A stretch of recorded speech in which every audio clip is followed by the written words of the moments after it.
Começou o programa. Vai, Opa, começa aí. Gente, vocês estão no Yoga Sem Frescura. Eu sou André De Rose, Fabiano Benassi, Roberto Simões, Vinícius Baleia.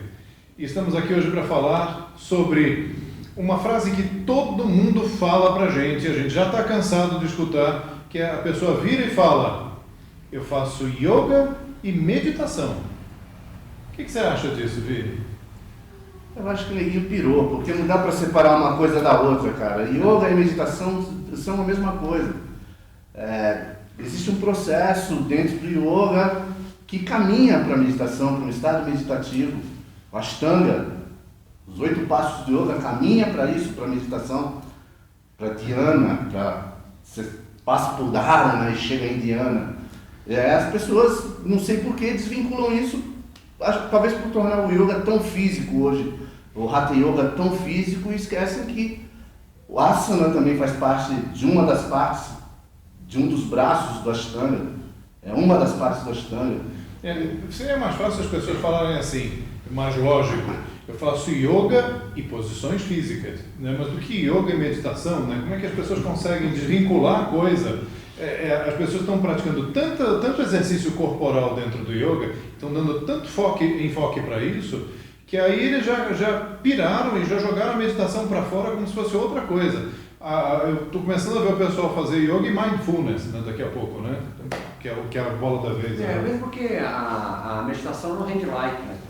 Pois é. Eu acho que o yoga veio se desvinculando tanto do hinduísmo. O yoga hoje é totalmente desvinculado do hinduísmo, coisa que na Índia, no século XVI, sei lá, não era. O yoga é considerado um dasana, né? O ponto de vista filosófico religioso do hinduísmo, ao lado do Vedanta, ao lado do Mimamsa, ao lado de outros dashanas, pontos de vista filosóficos. É como você comparar Tomás de Aquino, São Francisco de Assis e Inácio de Loyola. São 3 perspectivas filosóficas, religiosas do cristianismo. Todos bebem do mesmo livro sagrado que é a Bíblia, mas o pensamento inaciano, o pensamento de Tomás de Aquino, o pensamento de São Francisco de Assis são perspectivas diferentes do cristianismo, né? Não são outras religiões, outras perspectivas espirituais, mas está ali dentro, mas são posicionamentos diferentes. O yoga, quando vem para o Ocidente, trazido pelos indianos, antes de vocês começarem a criticar qualquer tipo de californiano, ele vai se desvincular do hinduísmo, porque o hinduísmo não tem base nenhuma religiosa na América, né? Na América Latina menos ainda, e o yoga vai também desvinculando a sua principal prática ritual, que é a meditação, que é a mesma prática ritual de uma religião chamada budismo também, né? O yoga tem uma prática muito específica, que é a meditação, como o Baleia colocou, faz parte de um caminho óctuplo, né? De uma senda espiritual, que o yoga quer levar você para a libertação em vida, das agruras da sua vida, né? Do sofrimento, e a meditação foi desvinculada. Então hoje é possível você falar que faz aula de yoga e meditação. Quando alguém falar isso, significa que ele faz posturas físicas, faz respiratórios, faz kriyas, canta mantra, E se sobrar um tempo, e medita algumas respirações. Mas o que nós estamos trazendo aqui para discutir em pauta é que você meditar, você praticar yoga, né? Dizer que pratica yoga e não meditar é muito louco, é você subir para cima e descer para baixo, né? Não tem como você fazer uma prática de yoga e não ter processo meditativo. O yoga sem meditação é alguma coisa muito próxima ao Pilates. É uma prática corporal, né? Uma prática fitness, né, cara? É fitness, cara. É porque existe uma loucura na mente das pessoas que fala muito sobre espiritualização do pé atrás do pescoço. Isso, aliás, foi tema até de uma das nossas conversas. E, no final das contas, o que seria a meditação na cabeça dessas pessoas, né? Porque para desvincular da prática de yoga é fundamentado em cima de um processo meditativo, né? A libertação em si, moksha, que Patanjali propõe, está baseado em cima de um processo para acabar com as misérias existenciais, diminuir as dores internas, mas o processo inteiro ele é meditativo. Quando Patanjali constrói dentro do Yoga Sutra, que ele coloca no capítulo 2, Yogasthita Vritti Nirodha, portanto, assim, eu não preciso falar mais nada depois disso, acho que todo mundo entendeu. A voz foi excelente. Posso. Yogasthita Vritti Nirodha. O que significa isso? Yoga é a supressão, é o recolhimento das instabilidades da mente. Se você fica só com isso daí, você não chegou a lugar nenhum, né? Então você precisa do sutra seguinte para definir o que você começou. Você abriu uma porta e falou, o recolhimento das ondas mentais. É o quê? Você reinventou o budismo, que é o vazio, né? O capítulo seguinte é que fala assim, tada, né? Tada, então, Drashtuhu, que é aquele que vê, Drashtuhu que é de drishti, né? De visão, Drashtuhu, Swarupi Avastanam. Avastanam é estado, Swarupi é a sua própria forma, né? Então, o que fala nessa segunda parte? Então, o observador se revela na sua natureza autêntica. Então, quando você pensa na ideia do yoga, o processo meditativo é estabelecido no capítulo 1, versículo 2, e a explicação de por que você faz isso no versículo 3. Aí, lendo inteiro, a gente consegue entender que o yoga é o recolhimento da instabilidade da mente com um processo meditativo, para que então o observador se revele. Então, quem é que vai se revelar autenticamente? O eu. Ela se coloca no mundo, o si mesmo, né? Ou Atman. Só para deixar claro para quem está ouvindo a gente, ele não está citando a Bíblia, tá? Nenhum versículo aí de Jesus, né? Mas ele está citando um livro que é uma espécie de uma Bíblia do yoga, chamado Yoga Sutra, de um maluco chamado Patanjali, um Brahmana, do século II a.C., lá na Índia, né? Então ele está citando esse livro, que ainda hoje é um livro muito comentado, é a base de toda a filosofia e toda a prática do yoga, ainda hoje daí que o yoga comentado. se tornou uma doutrina, né? Sim, a partir dele o yoga se tornou uma doutrina, muito bem, exatamente. É porque o yoga ele é doutrinário a partir dessa, porque antigamente, não é que antigamente não existia yoga.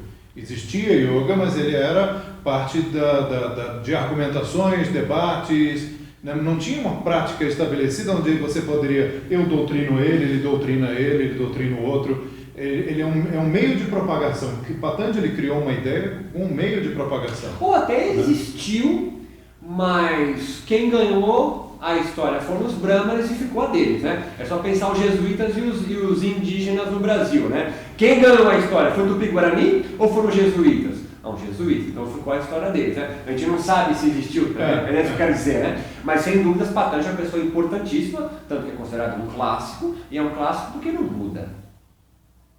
Lê Shakespeare e critica ele, ou fala alguma coisa contra Shakespeare, é você que está sempre errado. Sim. Então, Patanjali, por mais que se discuta, se fale, levanta a mão, é você aí na sua próxima aula de yoga para o seu professor, ou no seu curso de formação, levanta a mão e fala assim, eu acho que o Sutra 2 do capítulo 4 de Patanjali está errado, viu? Ninguém fala sobre Patanjali. Aliás, ninguém fala sobre texto nenhum de yoga. Não, eu gosto de Sutra fala. Mas só citar um sutra para as pessoas sem contextualizar não adianta muita coisa, né? Mas é o que a gente pode fazer. A gente precisa contextualizar, precisa trazer para a realidade. Mas esse ponto aí que você falou, André, tem muita gente que acaba, hoje em dia, entrando no yoga por uma via que não tem meditação. Sim. E aí, claro, né? Não tem vínculo. Mas a meditação, ela sempre esteve lá. É uma coisa que sempre esteve, mas você não... É velado. Agora, exatamente. Vou levantar um questionamento. Será que através das posturas a gente não consegue entrar num processo meditativo, num estado meditativo? Eu acredito que sim. Durante a execução de uma postura? Sim, eu acho que tem. Senão não existiria Eu acho que tem. um Sutra Stira Sukhasanana. Sim. Sim. O Sim. que eu vejo assim, de uma forma mais abrangente, é que a gente conseguiria chegar nesse estado fazendo qualquer coisa, porque não é um estado que se desenvolve a partir de sentar e meditar apenas. Não, tudo bem, mas vamos levar para o contexto do yoga. Isso que você está falando, eu sei, porque você pode entrar no estado meditativo pegando onda, fazendo um Ironman, fazendo um triatlon, fazendo uma maratona. Eu acho que qualquer processo que transcenda, te leva a exaurir o teu potencial físico, vem uma energia, o tal do flow agora, né, que se chama flow, né? Agora tem o conceito do flow, né? É o conceito do flow. Esse flow é essa capacidade de superação que você tem de além de uma força física que seria praticamente impossível você superar aquilo. Uma pessoa que faz um Ultraman, uma pessoa que faz um Ironman, de onde vem aquela força? Mas aí eu acho que uma coisa importante, entendeu? né? O nosso... Aí, quando você tem essa experiência, você vê que você está num processo que é de desconexão total do teu corpo físico. A primeira fase é a desidentificação dos movimentos da mente, né? Entendeu? Você vê que... Agora, contextualizando dentro do yoga, dentro dos asanas, dentro da prática de Hatha Yoga, pode ou não entrar num estado meditativo? A prática de Ashtanga te leva a um estado meditativo? A prática do Iyengar te leva a um estado? Eu não tenho dúvidas que sim. Bem conduzida, não tenho dúvidas que sim. Eu acho que isso é o yoga. Eu acho que no processo, a meditação, né, o que eu entendo da meditação ela vai direcionar o foco da pessoa, vai direcionar a atenção da pessoa. Não, mas aí você não está... Então, mas só para contextualizar. Mas aí, quando você começa a fazer uma posição física, quando você começa a respirar, o que você está fazendo é trabalhar a sua capacidade de não dispersar. Mas aí a gente está falando de dharana. De concentração. De concentração. Isso é uma preparação antes do estado meditativo. A tua pergunta é assim, um dos estar passos. em estado meditativo, que a gente chama de dhyana, Isso. realizando posturas, realizando os asanas, essa é a pergunta, exatamente. né? Então, para você conseguir entrar no estado meditativo, o que você precisa? O recolhimento da instabilidade da mente. Como é que se recolhe isso? A mente, ela precisa da fala para se compreender como existente. Por exemplo, qual é o momento mais antigo que você se lembra da sua infância? O primeiro tapa na bunda. Não, mas existia. Isso é trauma. Isso é trauma porque assim, ele ficou muito chateado, ele lembra até hoje. Mas geralmente as pessoas falam assim, eu lembro de 2 anos, 3 anos, tem gente que fala assim, 5 anos. Mas normalmente é algum fato...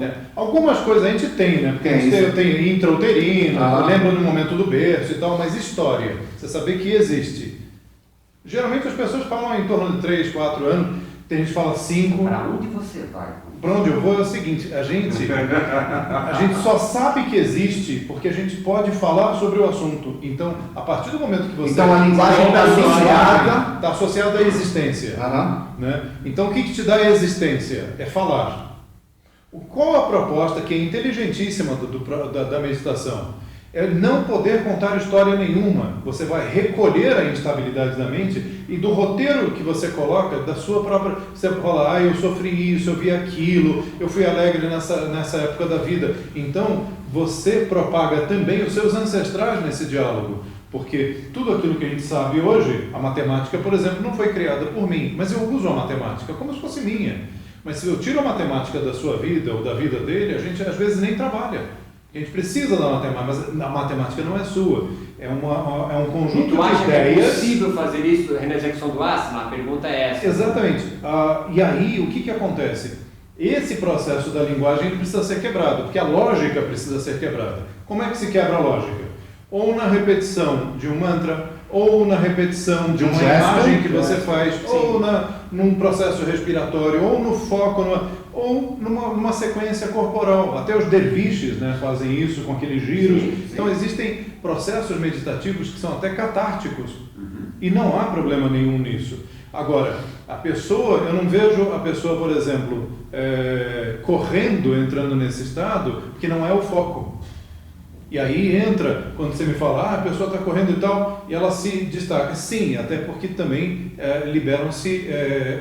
mas libera também na meditação. Libera na meditação. Mas aí o que acontece com a pessoa? Ela tem que ter o foco para produzir isso. Sim, mas se ela não está no foco para isso, perde a oportunidade. Consegue desde que o foco esteja ali. Não. Essa é a pergunta. Essa é a pergunta. Agora, o que acontece? Poderia acontecer, porque alguém descobriu isso primeiro. Em algum momento alguém descobriu isso primeiro. Descobriu como? Talvez lavando a louça. Talvez correndo. Talvez caçando. Provavelmente caçando. Sim. Então, assim, o cara vai ficar ali a pessoa dias, ela precisou sacar. Um monte de outras pessoas fizeram isso, mas elas não sacaram. Sim. Então, tem que ter a pessoa também no momento certo para falar: nossa, olha o que eu saquei aqui, além de eu estar caçando, olha o que aconteceu comigo. Olha onde eu estava. Porque isso é uma janela de percepção que poderia abrir para mim, para você, para todos nós, e abre todos os dias, e a gente às vezes deixa passar batido. Entende? Não percebe. Isso não é algo do yoga. Assim como uma postura humana, são observações da natureza, de pássaros, de animais, a postura da árvore, a meditação, esse processo contemplativo, de olhar para dentro de si mesmo, um espelho gigante pousar na sua frente, e quando aquele turbilhão para, não é algo indiano, né? É algo que é uma observação da própria natureza. Agora, é claro, voltando à nossa questão aqui do que separa o yoga da meditação. Meu amigo, você às vezes não é tão legal quanto você acha que é. Então, quando pousa um espelho gigante na tua frente e reflete a sua natureza, Tira o espelho. tira o espelho, coloca o pé atrás da cabeça e dá um like, né? Tira o espelho, né? Tira o espelho. Porque incomoda, né? Nem sempre é tão agradável, assim, você não é tão legal quanto você acha que é. Agora, a pergunta que não quer calar é, com toda essa explicação, assim, o que sobra quando esse turbilhão da mente, essa conversação, essa história, tudo que você narra para você mesmo o tempo todo, é desidentificada, cessa, ou você não mais se contamina por ela? O que sobra disso, Benassi, Sir Benassi? Então, eu entendo que a pessoa às vezes ela precisa ter um contato primeiro mais intenso que os asanas proporcionam, né? Que às vezes uma técnica de respiração, não se fala, você entra no mérito que é pranayama, não. Uma técnica de respiração proporciona para ela, e a partir daí ela começa a ter os elementos necessários para entrar na meditação. E a meditação, claro, pode ser aquela meditação do yoga, sentadinho, bonitinho, focando no objeto, né, unifocal, mas nada impede que ela também possa conseguir esse estado através de uma postura, né, construindo uma respiração específica, uma visualização, um foco, e principalmente, eu acho que o trabalho da meditação, que é o mais importante, que é a desidentificação. Então, o processo de desidentificação... Porque a mente não para, né? A mente não para, exatamente. Então, às vezes, ela precisa realmente de um estímulo que começa mais intensamente, fisicamente falando. Né? Então, por isso que eu comentei, que eu falei que eu entendo da meditação, dessa questão de controlar a atenção, né? Você pode até dizer melhor que a neurociência também já reconhece que a força mais poderosa do cérebro é a atenção. Então, quando a gente começa a direcionar o foco de uma forma tão intensa para alguma coisa, de um jeito que a gente se desvincula do resto, né? E depois de um tempo, até do próprio objeto que você está usando ali como objeto de meditação, esse processo acontece. Só que às vezes a pessoa tem que ter uma experiência física. E na prática, quando a gente proporciona isso para ela, às vezes quando ela consegue passar do limite dela... Porque é muito louco, porque assim, a experiência que a prática meditativa te dá, te fornece, portanto, do yoga, né? Estamos falando que é a mesma coisa, ela é nova, cara. Sim. É como, por exemplo, você desceu de Marte agora, você vai estar, um alienígena, isso não é difícil para nenhum de nós quatro, né? Você é um ET, perceba, se você é um ET, você não tem nenhuma experiência na Terra. E aí o cara fala assim pra você pergunta assim, qual é o gosto da maçã? O cara fala assim, é meio docinha. Eu falei, mas eu não sei o que é doce. Exatamente. Você não tem nenhuma referência, a meditação te traz uma experiência que tu não tem referência, cara. Você pode colocar a composição química da maçã na lousa e o cara vai continuar não entendendo. Como é que você vai saber o gosto da maçã? Ele vai experimentando. E quando você dá a primeira mordida, sente o gosto, engole, tu vai ter a tua experiência. E que pode ser Que não dá para passar para outro. Não dá. Não dá para passar para outro. Ela pode ser boa ou não. E continua sendo sua. Aí quanto mais você experiencia isso, quanto mais você vai lá na prática meditativa, e aí entra o yoga e a meditação, porque é um caminho já trilhado, cara. É diferente de um Ironman, de sacanagem para dizer qualquer coisa agora. Mas é uma prática já trilhada. Você vem pra cá, faz uma aula com o Vinícius, por exemplo, com o André, com o Fabiano, mas se você vivencia isso mais vezes, você começa a ficar mais próximo disso. Mas sabe que tem um gatilho para algumas pessoas, e eu vou dar um exemplo de uma aluna. Eu tenho uma aluna que ela foi fazer um exame de ressonância, e ela já pratica comigo há anos, mas ela descobriu o valor da prática de yoga e das técnicas que ela aplica, das vivências que ela tem, no momento que ela passou por um momento de vida ou morte ali. Ficou ali, ela ressignificou. Quando a morte bate na bundinha, meu amigo, exatamente. É a hora que o bicho pega. E o yoga, eu acho que ele te dá a oportunidade de te trazer essa experiência de um jeito em que você não precisa chegar nesse ponto. E não precisa correr o Ironman, não precisa pedalar, não precisa nadar. Ele é simples, né, cara? É simples. Na maca de hospital, você faz a tua prática, cara. Cara, mas não é um processo simples. Não é. Não, o processo não é simples. simples. É simples no sentido da técnica. A O método já foi trilhado, né? Já foi trilhado, mas não é simples. Não é simples. Não é fácil, eu acho. Eu acho que não é fácil, Sim. mas simples é, né? Não, então, assim, aparentemente é Então, simples. hoje que você consegue, sim. Mas até você A conseguir... elegância é da Não, simplicidade, Não, mas eu claro, quero é falar fácil assim, criar, né? eu me pego muito no lance de Dharana, porque o que vendem hoje como mindfulness É Dharana. concentração. Uhum. É Dharana. Mas se olhar o É prático você de manter o Karma foco. Yoga, Eu e quero, Mindfulness, assim, Sim. eu quero Tá bom. saber quando entra exatamente em meditação, num estado meditativo. Você Então, sabe quando a você entra num meditação- estado meditativo? É a mesma pergunta que você fala assim, como é que tio você sabe que você pode está falar. apaixonado? Você explica Ah, isso. quando batem borboletas Então. no estômago. É fome.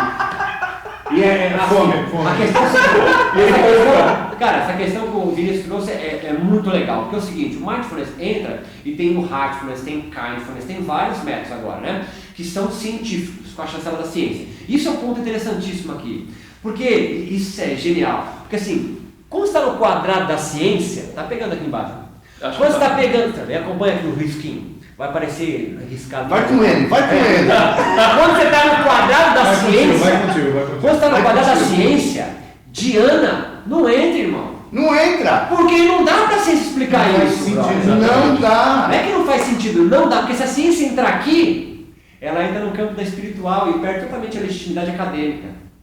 E esse é um ponto, é a linha divisória que yoga, meditação e ciência caminham em paralelo e não se encontram no infinito.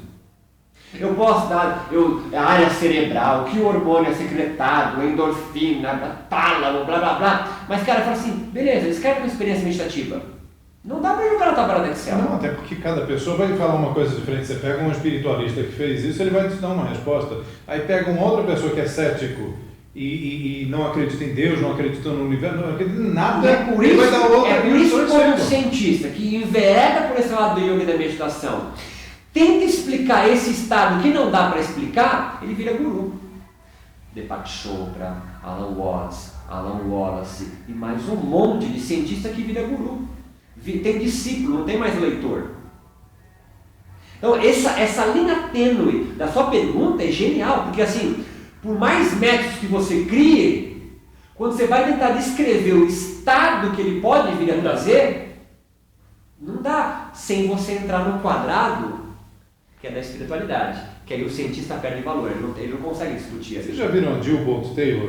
Não. Um derrame de percepção? Não. Não. Ah, o TED? Ela é uma É o neurocientista TED, do TED, né? que ela Sim. vai explicar um derrame que ela teve. Sim, Né? muito E legal. ela é uma neurocientista. E aí chega uma hora que ela está descrevendo o estado, ela entra. Não sei se vocês já perceberam. E ela vai falando que. E aí, quando eu entrei naquele estado, aí ela para alguns instantes, dá um sorrisão. Fala, puta, entrou. Vivenciou. Ela vivenciou, ela reexperienciou aquilo enquanto estava dando a palestra e continuou. Foi um segundo, mas dava para ver que ela entrou de novo.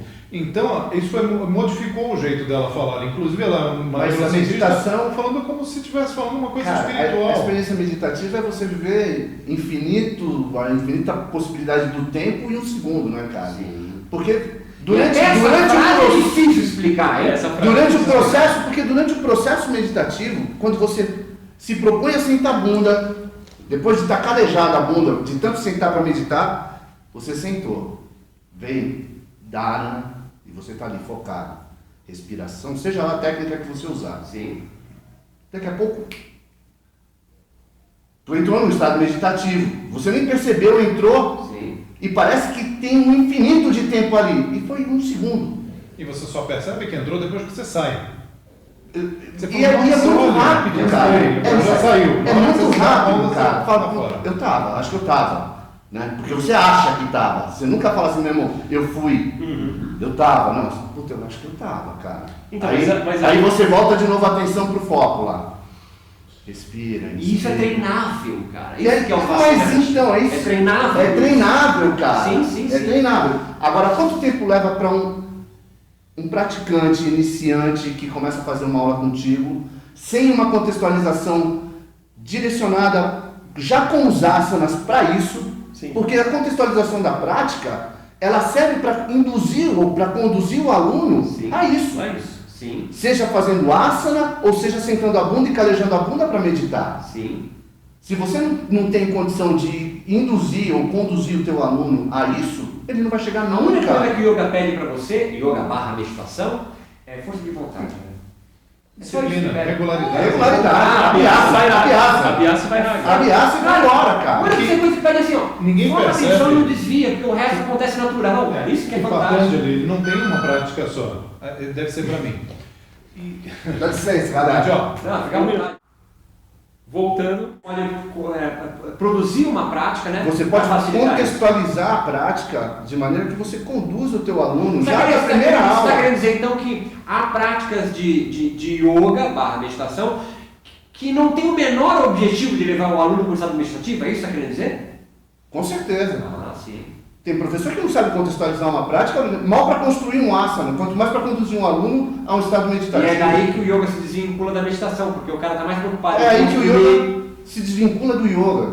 Não se desvincula da meditação. O yoga se desvincula do Da yoga. proposta da proposta original do yoga. Eu entrevistei o cientista, e o cientista é o Marcelo Arias da Nukalov, né, para o meu doutorado, e uma das perguntas que eu fazia para todo mundo, para os cientistas e para yogis que eu entrevistei, era assim, qual o propósito do yoga, né, para a libertação, né, para salvar, né, a salvação? Ele falou assim, eu acho que a sua pergunta tem que fazer o seguinte, o que os yogis vão fazer para salvar o yoga? Eu falei, porra, genial a pergunta do cara. Ah, mas Ele respondeu, né? mas é O que verdade. eles vão fazer para salvar o yoga? Porque o outro está se perdendo. eu espero que esse papo aqui faça ele continuar, né? Sim, eu acho assim, o yoga não vai ser o yoga, né? Sim. Não se perde, né? Quem vai se perder são as pessoas, né? Sim. Mas é claro, o yoga pode deixar de ser tão popular, Sim, né? sim. O yoga é bastante popular hoje, né? Estamos aqui com um programa sobre isso, né? O yoga é bastante popular. E ele foi popularizado porque ele ganhou, a sociedade sustenta ele, tá certo? Sim. Nós temos aqui pessoas que nos sustentam porque nos assistem e o assunto vocês dão aula, práticas regulares de yoga, eu dou aula porque eu ganho dinheiro dando aula sobre yoga.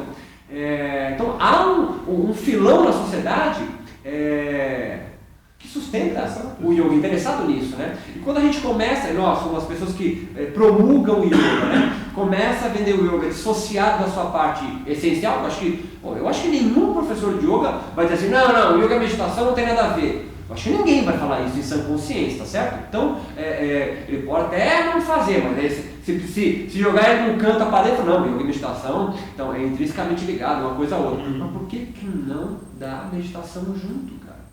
Por que separa? Porque só faz posturas. Talvez a resposta mais interessante para a gente já tentar pensar em fechar aqui o bate-papo é de que as pessoas procuram posturas, né? Procuram mais do que a meditação, né? Será que não há, numa construção moderna, eu jogo a bola para vocês com essa pergunta, uma crença surgindo, né? Se estabelecendo de que você ter um corpo mais alongado, você é mais evoluído no yoga? E se isso acontece, por que se construiu isso, cara? Por que se acredita que um corpo com mais flexibilidade significa ser alguém com uma melhor evolução no yoga? De onde se tirou essa ideia, cara? O que eu sinto não é essa relação. O que eu sinto é o seguinte, a pessoa conseguir descobrir através da posição que ela consegue muito mais do que ela acha que ela consegue, Mas em que? ela às vezes não consegue ficar na posição. Ela não consegue porque... Você diz anatomicamente? Anatomicamente. Você não vai dar uma aula de educação física. Não, então, anatomicamente. Mas ela para, respira, leva atenção para ela, e eu acho que isso dá condições para ela acreditar. Nesse ponto, eu acho que... Eu posso pensar que há uma crença se estabelecendo de que quanto maior o grau de alongamento que você tem... Não, mas isso Eu acho que não tem nada a ver o lance do alongamento em si, cara. Não alongamento sim. Eu acho que a prática física é uma maneira de trazer para o aluno ou trazer para o praticante a condição de que ele tem capacidade de se superar. Sim. E de que ele se superando ali, praticando aquele asana, ele pode... Ele pode alcançar outros estágios, entendeu? Outros estágios dentro do yoga. Eu acho que é um primeiro passo o lance do asana. Agora, eu acho que o asana bem conduzido, bem contextualizado, ele já é uma prática. Eu vou dizer uma experiência minha. Eu comecei o yoga pelos motivos errados, né? E depois o pessoal pode até ver nas descrições, né, que eu falei um pouquinho sobre como é que eu comecei, mas eu comecei o yoga não pelo yoga em si. Aí fui pego pelo yoga pela parte corporal. Passaram-se alguns anos até que eu Nossa, sentasse que para curioso. fazer a meditação, porque eu não acreditava no negócio. Na meditação? E aí eu fazia a prática de yoga como uma prática física. Chegou um determinado momento que eu falei assim, pô, esse negócio dá certo. Essa respiração dá certo, essa kriya dá certo, essa mudra, essa rasta mudra dá certo. Eu vi que as técnicas davam certo, todas elas, sistematicamente. Eu aplicava, dava certo. Esse negócio de meditação deve dar certo também, deixa eu experimentar.